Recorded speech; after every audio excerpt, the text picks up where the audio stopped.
Finding love on set, turning down roles, receiving a diagnosis, becoming a producer. There is so much about Gina Rodriguez many don't know.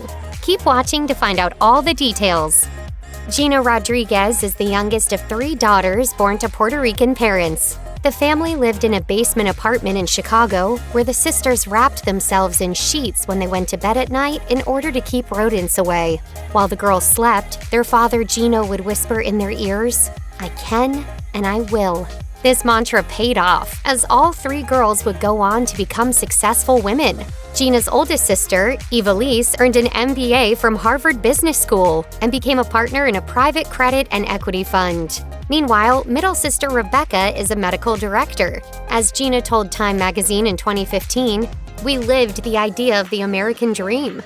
Gina Rodriguez worked hard to get to where she is today, and she credits her education at New York University's Tisch School of the Arts for her success. At the 2018 Women's March, she proudly held up a sign that read, "I'm the educated Latina you've been warned about."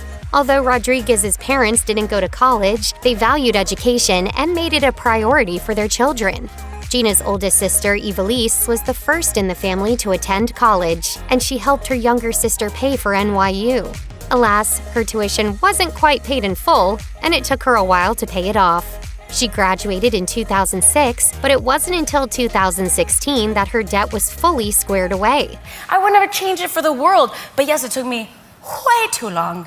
Gina Rodriguez spent about a decade as a struggling actor, but that all changed in 2014 with the premiere of the romantic CW dramedy Jane the Virgin. As she told Backstage in 2015, "Jane the Virgin is the job I was praying for, waiting for."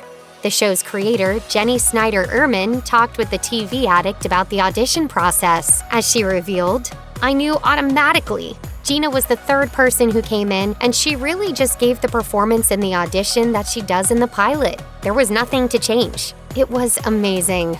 Hi, hello, this is Jane Villanueva. I need to talk to Dr. Albert because I have a crazy doctor saying that I'm pregnant. Although Rodriguez booked the role, it wasn't all smooth sailing at the time, as behind the scenes, she had to endure some serious embarrassment. As she revealed to Us Weekly, "The year I booked Jane, I ripped my pencil skirt down the back in the audition. No panties. It was awful." Rodriguez's lead performance on Jane the Virgin ended up making such an immediate impression on audiences that in January 2015, she won a Golden Globe for Best Actress in a TV series, musical, or comedy.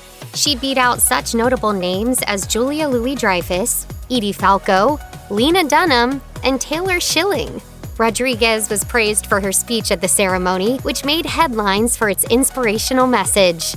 She thanked her parents for encouraging her dreams and her sisters for being her biggest role models.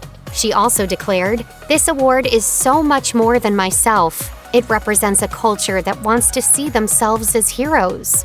On the night that she won, Rodriguez brought her family along with her to the ceremony, as well as the InStyle after-party. During the star-studded affair, her sisters reportedly spent their time looking to snap a selfie with Channing Tatum, and honestly, can you really blame them?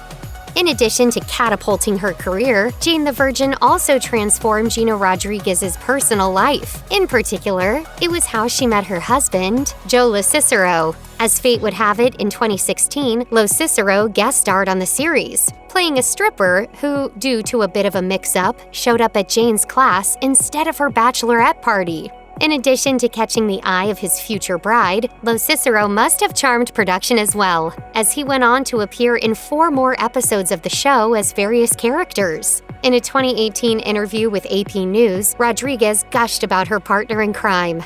As she revealed, "I did always pray that I would meet a really cool partner, that I was going to have somebody that was going to uplift me and support me, and I found it in Joe, and I found it on the set of Jane." 2 years after that initial meet-cute, Rodriguez confirmed that she was engaged via an Instagram photo of LoCicero and her hand donning a sparkler. And as she planned her own real-life nuptials, her TV character's wedding was also being arranged. As life imitated art, Rodriguez had to make one major promise to her fiancé. As she admitted to Access Hollywood, My husband made me promise that I wouldn't waste all my tears on Jane's wedding, and I had to cry at our wedding also. Gina Rodriguez has said that she didn't see many actors who looked like her on TV while growing up. As she told the Washington Post in 2015, that lack of visibility, that lack of relatability, really made me feel kind of alone in this world. It really made me feel a certain way about myself, about beauty, what I could and could not be.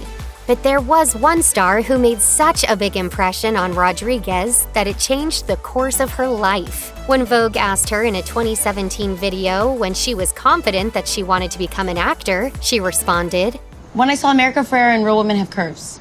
In that 2002 film, Ferrera played a first-generation Mexican-American teenager who breaks away from societal standards and familial pressure to go away to college. And in a weird twist of fate, now that Rodriguez and Ferrera are both famous, they've been confused for each other. In 2015, the Golden Globes' official Twitter account even identified Ferrera as Rodriguez, while the former was announcing the nominations. Ferrera later told Entertainment Weekly, "It's fun to be able to say, nope, sorry, not her, and I keep walking." It seems like these two have ultimately embraced their similarities, as evidenced by the time they campaigned together to support Nevada politician Jackie Rosen.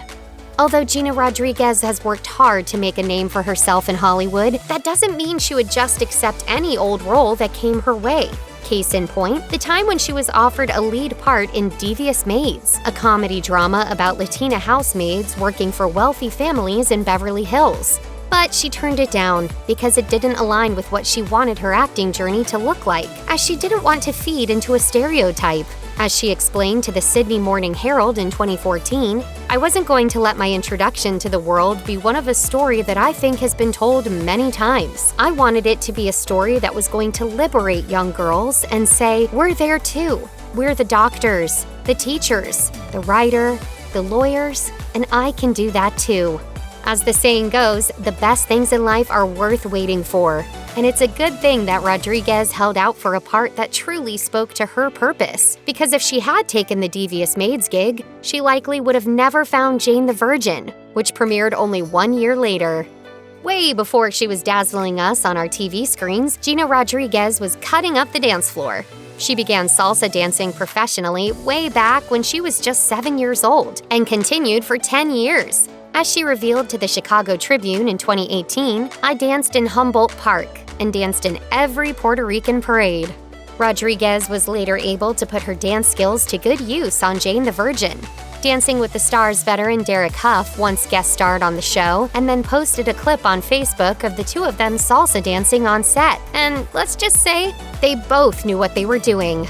Rodriguez also showcased her dancing for a good cause on a 2017 episode of The Ellen DeGeneres Show, as she gave the show's producer a salsa lesson, which raised $10,000 for hurricane relief in Puerto Rico. Another talk show host that Rodriguez impressed with her dance skills was James Corden. During a 2016 appearance on The Late Late Show, she spoke about the possibility of one day releasing an album, which would also potentially include some video displaying her skills. It'd be like My Lemonade, but it would be salsa dancing. In addition to all her acting credits, Gina Rodriguez spends a significant amount of time working behind the camera as well. She launched the company I Can and I Will Productions, with the name paying homage to her dad's nightly mantra. According to the company's Instagram page, I Can and I Will Productions is dedicated to creating artistic content for underrepresented voices in front of and behind the camera. The projects that Rodriguez has spearheaded include ones she starred in, such as the 2019 rom-com Someone Great. I Can and I Will is also behind Netflix's Carmen Sandiego, which Rodriguez felt especially connected to, as she was a huge fan of the 90s series that it's based on and which starred an idol of hers, Rita Moreno. And in 2020, the actress-turned-producer was at the helm of Diary of a Future President, a comedy drama series centered around a Cuban-American middle schooler who aspires to be president. Rodriguez played the main character in flash-forward scenes and also directed and executive produced the series, which ran for 2 seasons on Disney+. As she explained to Access Hollywood, "I always had the goal to create content that would help change the landscape of our culture." I always had the desire and the draw towards the next generation. In addition to her acting and production work, Rodriguez is also behind a nonprofit company. The charitable organization is called the We Will Foundation, and its mission is to give arts education and scholarship money to, in particular, young women who are less fortunate. For this work, Rodriguez was honored with the Young Humanitarian Award at the 2016 Unite for Humanity Gala. Rodriguez also joined the feminine care brand Always and its #EndPeriodPoverty campaign. The company partnered with Feeding America to provide personal care products to help young women who experience period poverty. In an op-ed that Rodriguez wrote for Teen Vogue in 2018, she explained why it's so important for girls to have access to the proper products during their menstrual cycle. As she put it, nearly 1 in 5 U.S. girls have left school early or missed entirely because they don't have access to the products they need to manage their periods. I want to help make sure that fewer girls miss important time in class. When she was 26, Rodriguez was diagnosed with Hashimoto's disease, which is a chronic autoimmune condition that affects the thyroid gland. It's treatable, though it has no cure, and its symptoms include fatigue, joint pain, and memory issues. In the beginning stages of her diagnosis, Rodriguez attempted to ignore it, as she did things like neglecting to take her medicine on time, eating foods that she knew weren't going to make her feel good, and avoiding exercise. But then she realized that she needed to change her coping mechanisms. As she told Self magazine in 2018, Hashimoto's affects so many aspects of your life. I've had it for so many years. That rebellion of not taking care of myself can't exist anymore. Rodriguez eventually started exercising for her health rather than just to lose weight. In 2017, she trained in the art of Muay Thai when she went to Thailand for a month with her then-boyfriend, now husband, Joe LaCicero. As she explained to Shape magazine, doing Muay Thai taught me so much about my body. Now I view it as an engine that keeps me active and healthy. Check out one of our newest videos right here. Plus, even more list videos about your favorite stars are coming soon. Subscribe to our YouTube channel and hit the bell so you don't miss a single one.